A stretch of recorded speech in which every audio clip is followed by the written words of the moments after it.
بسم اللہ الرحمن الرحیم۔ صحیح بخاری حدیث نمبر 1۔ رسول اللہ صلی اللہ علیہ وآلہ وسلم نے فرمایا، اعمال کا دار و مدار صرف نیتوں پر ہے، اور ہر شخص کے عمل کا ثمر وہی ہوگا جس کی اس نے نیت کی۔ سو جس شخص کی ہجرت دنیا کی طرف ہو جس کو وہ حاصل کرے، یا کسی عورت کی طرف ہو جس سے وہ نکاح کرے، تو اس کی ہجرت اسی کی طرف شمار ہوگی جس کی طرف ہجرت کرنے کی اس نے نیت کی تھی۔ صحیح بخاری حدیث نمبر 2۔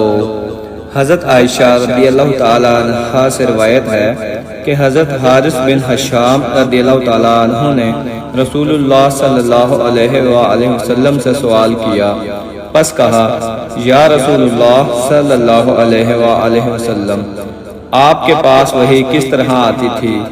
تو رسول اللہ صلی اللہ علیہ وآلہ وسلم نے فرمایا، کبھی کبھی وحی میرے پاس گھنٹی کی جھنکار کی مثل آتی تھی، اور وہ مجھ پر سخت دشوار ہوتی ہے، پھر جب وہ وحی مجھ سے منقطع ہوتی تو میں یاد کر چکا ہوتا ہوں کہ فرشتے نے کیا کہا تھا، اور کبھی فرشتہ میرے لیے مرد کی شکل میں متشکل ہو جاتا ہے، سو وہ مجھ سے بات کرتا رہتا ہے اور میں یاد کرتا رہتا ہوں کہ وہ کیا کہہ رہا ہے۔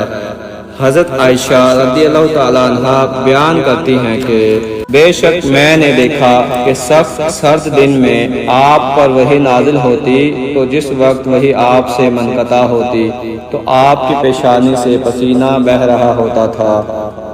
صحیح بخاری حدیث نمبر 3۔ حضرت عائشہ رضی اللہ تعالی عنہا بیان کرتی ہیں کہ رسول اللہ صلی اللہ علیہ وآلہ وسلم پر سب سے پہلے وحی کی جو ابتدا کی گئی وہ نیند میں دکھائے ہوئے سچے خواب تھے۔ آپ صلی اللہ علیہ وآلہ وسلم جو بھی خواب دیکھتے تھے روشن صبح کی مثل اس کی تعبیر آ جاتی تھی۔ پھر آپ صلی اللہ علیہ وآلہ وسلم کی طرف تنہائی کی محبت ڈالی گئی۔ آپ صلی اللہ علیہ وآلہ وسلم غار حرا تنہائی میں جاتے اور گھر لوٹنے سے پہلے وہاں کئی راتیں عبادت کرتے۔ آپ صلی اللہ علیہ وآلہ وسلم وہاں قیام کے لیے کھانے کی چیزیں لے جاتے تھے۔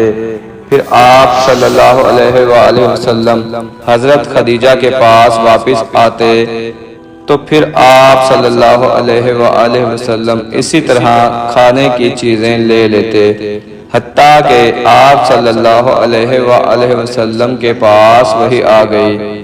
اس وقت آپ صلی اللہ علیہ وآلہ وسلم غار حرا میں تھے۔ آپ کے پاس فرشتہ آیا، اس نے کہا، پڑھیے۔ آپ صلی اللہ علیہ وآلہ وسلم نے فرمایا، میں پڑھنے والا نہیں ہوں۔ آپ فرماتے ہیں، پس اس نے مجھے پکڑا اور اتنے زور سے بھینچا کہ مجھے انتہائی مشقت ہوئی، پھر اس نے مجھے چھوڑ دیا۔ اس نے پھر کہا، پڑھیے۔ میں نے کہا، میں پڑھنے والا نہیں ہوں۔ اس نے پھر دوسری بار مجھے پکڑا اور اتنے زور سے بھینچا کہ مجھے انتہائی مشقت ہوئی، پھر اس نے مجھے چھوڑ دیا اور کہا، پڑھیے۔ میں نے کہا، میں پڑھنے والا نہیں ہوں۔ پس اس نے مجھے پکڑا اور تیسری بار اتنے زور سے بھینچا کہ مجھے انتہائی مشقت ہوئی، پھر اس نے مجھے چھوڑ دیا، پھر کہا، اے رسول مکرم صلی اللہ علیہ وآلہ وسلم، اپنے رب کے نام سے پڑھیے جس نے آپ کو پیدا کیا، جمع ہوئے خون سے انسان کو پیدا کیا۔ پڑھیے، اور آپ کا رب سب سے زیادہ کریم ہے۔ رسول اللہ صلی اللہ علیہ وآلہ وسلم نے ان آیات کو پڑھا، پھر اس حال میں گھر لوٹے کہ آپ کا دل کپ کپا رہا تھا۔ آپ صلی اللہ علیہ وآلہ وسلم حضرت خدیجہ بنت خویلد رضی اللہ تعالی عنہا کے پاس آئے اور فرمایا، مجھے چادر اڑھاؤ، مجھے چادر اڑھاؤ۔ سو گھر والوں نے آپ کو چادر اڑھائی، حتیٰ کہ جب آپ کا خوف دور ہو گیا تو آپ صلی اللہ علیہ وآلہ وسلم نے حضرت خدیجہ کو اس واقعہ کی خبر دی اور فرمایا، مجھے اپنے نفس پر خطرہ ہے۔ حضرت خدیجہ رضی اللہ تعالی عنہا نے کہا، ہرگز نہیں، اللہ کی قسم اللہ آپ کو کبھی شرمندہ نہیں کرے گا۔ آپ صلی اللہ علیہ وآلہ وسلم رشتہ داروں سے میل جول رکھتے ہیں، کمزوروں کا بوجھ اٹھاتے ہیں، ناداروں کے لیے کماتے ہیں، مہمان نوازی کرتے ہیں اور راہ حق میں پیش آنے والی مشکلات میں مدد کرتے ہیں۔ پھر حضرت خدیجہ رضی اللہ تعالی عنہا آپ کو لے گئیں، حتیٰ کہ ورقہ بن نوفل بن اسد بن عبد العزی کے پاس پہنچیں، جو حضرت خدیجہ کے امزاد تھے۔ وہ زمانہ جاہلیت میں نصرانی ہو گئے تھے۔ وہ عبرانی زبان میں کتاب لکھتے تھے، چنانچہ وہ انجیل کو جتنا اللہ چاہتا عبرانی زبان میں لکھتے تھے۔ وہ بہت بوڑھے تھے اور نابینا ہو گئے تھے۔ حضرت خدیجہ نے ان سے کہا، اے میرے امزاد، اپنے بھتیجے کی بات سنیے۔ پس آپ سے ورقہ نے کہا، اے بھتیجے، آپ کیا دیکھتے ہیں؟ تب رسول اللہ صلی اللہ علیہ وآلہ وسلم نے ان کو بتایا جو کچھ آپ نے دیکھا تھا۔ پھر آپ سے ورقہ نے کہا، یہ وہی ناموس پیغام رساں فرشتہ ہے جس کو اللہ نے موسیٰ پر نازل کیا تھا۔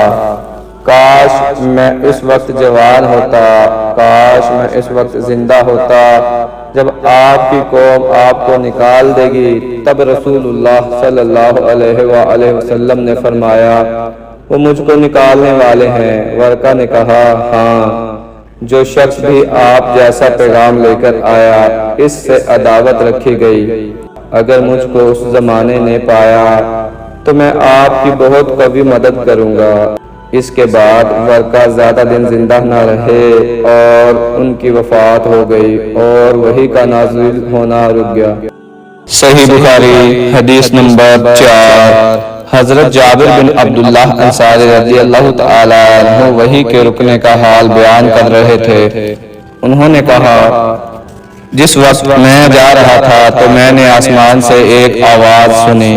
میں نے نظر اٹھائی تو میں نے دیکھا کہ وہی فرشتہ تھا جو میرے پاس ہرا میں آیا تھا۔ وہ آسمان اور زمین کے درمیان کرسی پر بیٹھا ہوا تھا۔ میں اس سے مرعوب ہو کر لوٹ آیا۔ میں نے کہا، مجھے چادر اڑاؤ۔ پھر اللہ تعالیٰ نے یہ آیات نازل کی، اے چادر اوڑھنے والے، اٹھیے، پس لوگوں کو اللہ کے عذاب سے ڈرائیے اور اپنے رب کی کبریائی بیان کیجیے اور اپنے کپڑوں کو پاک رکھیے اور بتوں کے ترک پر قائم رہیے۔ پھر بکثرت وحی کا نزول ہوا اور لگاتار وحی آنے لگی۔ صحیح بخاری حدیث نمبر 5۔ رسول اللہ صلی اللہ علیہ وآلہ وسلم قرآن مجید کے حصول میں مشقت اٹھاتے تھے اور آپ اپنے ہونٹوں کو ہلاتے تھے۔ حضرت ابن عباس رضی اللہ تعالی عنہ نے فرمایا، میں تمہارے لیے ہونٹوں کو ہلاتا ہوں جس طرح رسول اللہ صلی اللہ علیہ وآلہ وسلم ہونٹوں کو ہلاتے تھے۔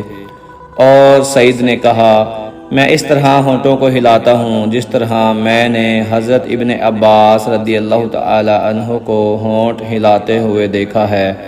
پھر انہوں نے اپنے ہونٹوں کو ہلایا تو اللہ تعالی نے یہ آیات نازل فرمائیں، آپ قرآن کے ساتھ عجلت میں یاد کرنے کے لیے اپنی زبان کو حرکت نہ دیں۔ حضرت ابن عباس رضی اللہ تعالی عنہ نے کہا، یعنی اس قرآن کو آپ کے سینے میں جمع کرنا اور آپ کا اس کو پڑھنا ہمارے ذمہ ہے۔ بس جب ہم اس کو پڑھ چکیں تو آپ اس پڑھے ہوئے کی اتباع کریں۔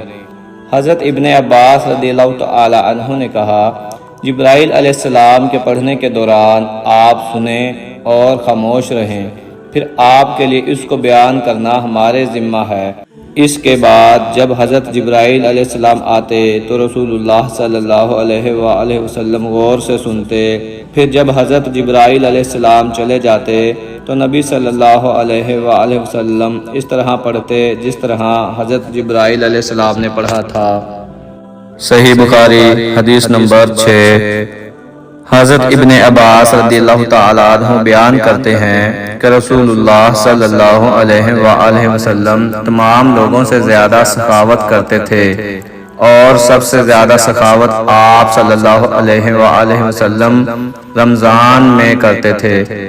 جب حضرت جبرائیل علیہ السلام آپ سے ملاقات کرتے اور حضرت جبرائیل علیہ السلام آپ صلی اللہ علیہ وآلہ وسلم سے رمضان المبارک کی ہر رات میں ملاقات کرتے تھے اور آپ صلی اللہ علیہ وسلم سے قرآن مجید کا دور کرتے تھے، پس رسول اللہ صلی اللہ علیہ وآلہ وسلم لوگوں کے نفع کے لیے بھیجی ہوئی ہواؤں سے زیادہ خیر کی سخاوت کرتے تھے۔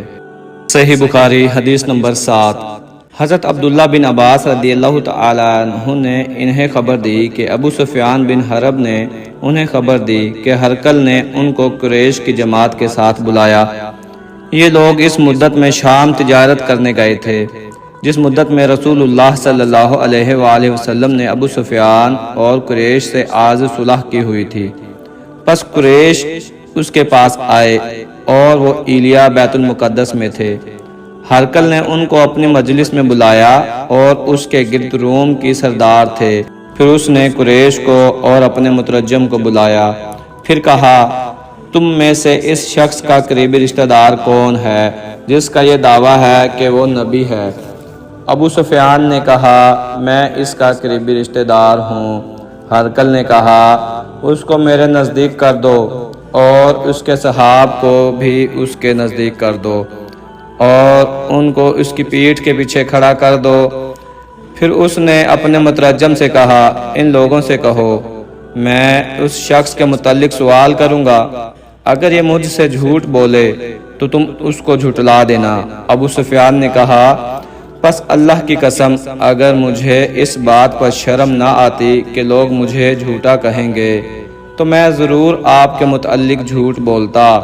پھر ہرقل نے مجھ سے سب سے پہلا سوال کیا، وہ یہ تھا، تم لوگوں میں اس شخص کا نسب کیسا ہے؟ میں نے کہا، وہ ہم میں بہت عمدہ نسب والے ہیں۔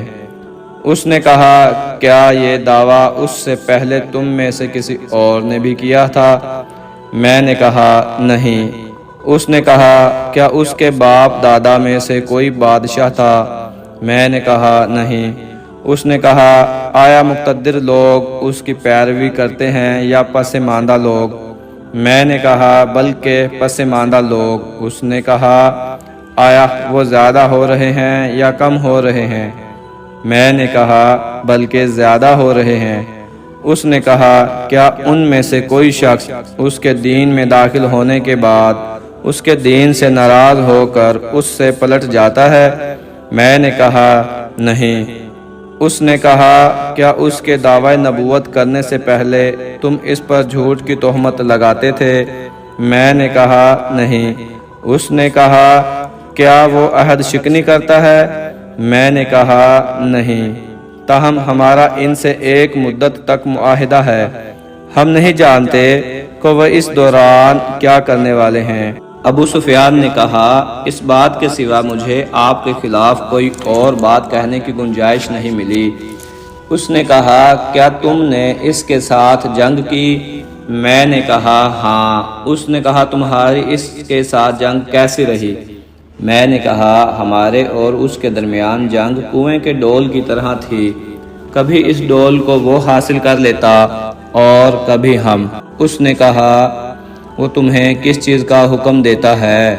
میں نے کہا، وہ کہتا ہے صرف اللہ وحدہ کی عبادت کرو اور اس کے ساتھ کسی کو شریک نہ کرو، اور تمہارے باپ دادا جو کہتے تھے اس کو چھوڑ دو، اور وہ ہمیں نماز پڑھنے کا، سچ بولنے کا، پاک دامن رہنے کا اور رشتہ داروں سے ملنے جلنے کا حکم دیتا ہے۔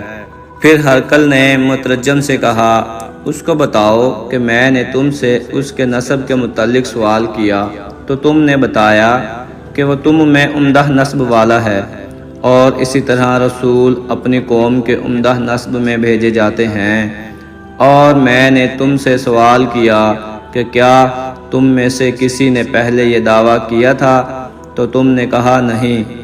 میں نے دل میں کہا، اگر تم میں سے کسی نے پہلے یہ دعویٰ کیا ہوتا تو میں کہتا یہ شخص اس دعویٰ کی پیروی کر رہا ہے جو اس سے پہلے کیا گیا تھا۔ اور میں نے تم سے سوال کیا کہ کیا اس شخص کے باپ دادا میں سے کوئی شخص بادشاہ تھا تو تم نے بتایا کہ نہیں۔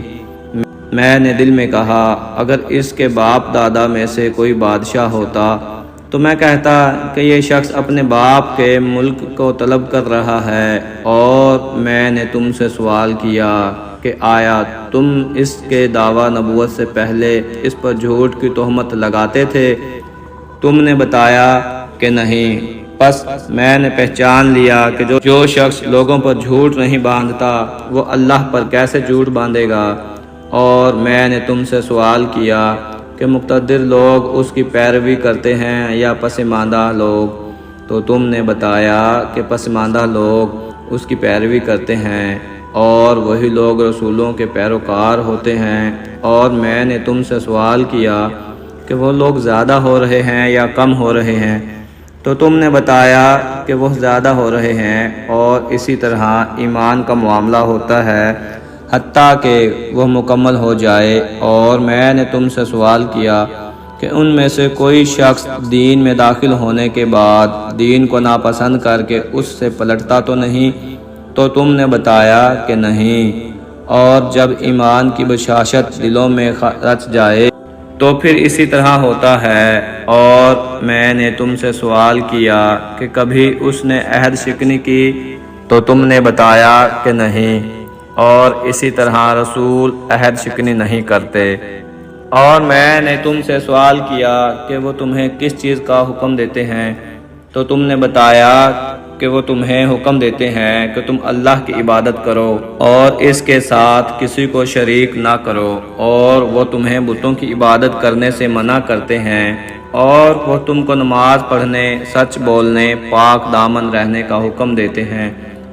اگر تم نے جو کچھ کہا ہے وہ برحق ہے تو وہ عنقریب میرے ان قدموں کی جگہ کے مالک ہو جائیں گے، اور میں یہ جانتا تھا کہ ان کا ظہور ہونے والا ہے، لیکن مجھے یہ گمان نہیں تھا کہ وہ تم میں سے ہوں گے۔ سو اگر مجھے یہ یقین ہو جائے کہ میں ان تک پہنچ جاؤں گا تو میں ضرور ان سے ملاقات کرنے کی مشقت اٹھاؤں گا، اور اگر میں ان کے پاس ہوتا تو میں ضرور ان کے پیر دھوتا۔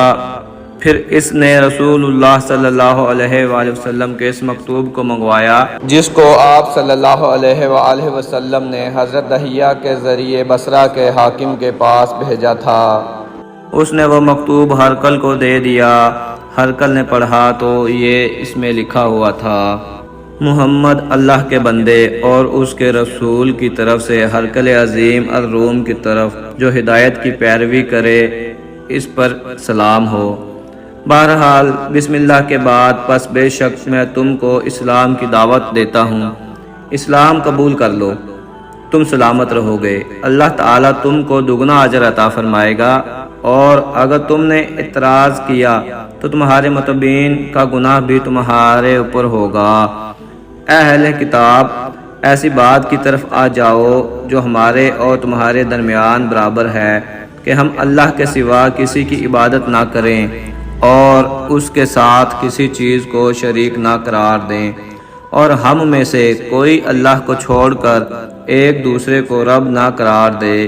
پھر اگر وہ روگردانی کریں تو تم کہہ دو، لوگو تم گواہ ہو جاؤ کہ ہم مسلمان ہیں۔